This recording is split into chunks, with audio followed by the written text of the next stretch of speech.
Benvidos a esta viaxe polo rico legado inmaterial de Galicia e concretamente pola Costa da Morte. Nesta terra máxica, onde a tradición se funde coa natureza, atopamos un tesouro inestimable, un conxunto de lendas, historias, tradicións e saberes ancestrais que se foron transmitindo de xeración en xeración e que nos transmiten sabedoría popular, valores e crenzas que son parte da nosa identidade.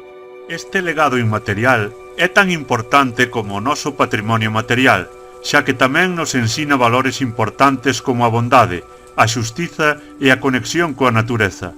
Con este vídeo queremos espertar a curiosidade e o interese do alumnado por este valioso legado. É fundamental que as novas xeracións coñezan e aprecien estas tradicións para que non se perdan e sigan vivas no corazón de Galicia. As mouras son criaturas máxicas da mitoloxía galega, xeralmente asociadas a fontes, ríos e bosques. As lendas contan historias de naufraxios que rodean a illa. Cóntase que os barcos cargados de tesouros foron golpeados polas tormentas e afundiron nas súas augas. A nai de todas as serpes quedou petrificada, converténdose na pedra da serpe. Desde entón, a pedra foi venerada como un amuleto contra o mal e a enfermidade. O cervo branco de Castro de Borneiro é un símbolo de esperanza e protección para os habitantes da zona. É un recordatorio da valentía dos devanceiros celtas. Despois da misa celébrase unha procesión polas rúas da vila, na que se leva a imaxe do santo. A procesión vai acompañada de música tradicional galega. Algúns dos elementos máis característicos da Romaría de San Adrián son a procesión. É un dos momentos máis importantes da Romaría.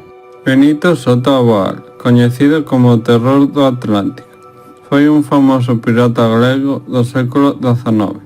Conta a lenda que antes de ser executado en Xibaltar, a fonte estendeuse por toda a comarca, curándose enfermos e concedendo desexos aos de corazón puro. Co paso Queimada galega é unha bebida tradicional elaborada con aguardente, azucre, casca de limón e grans de café. Prepárase nun recipiente de barro chamado pote. E así chegamos ao final desta viaxe polo legado inmaterial de Galicia, un legado que nos pertence a todos. Coñecer as nosas tradicións axúdanos a comprender de onde vimos e cara a onde imos. Son o compás que nos guía na viaxe da vida. O legado inmaterial de Galicia é un don que debemos compartir co mundo. É fonte de sabedoría, beleza e esperanza.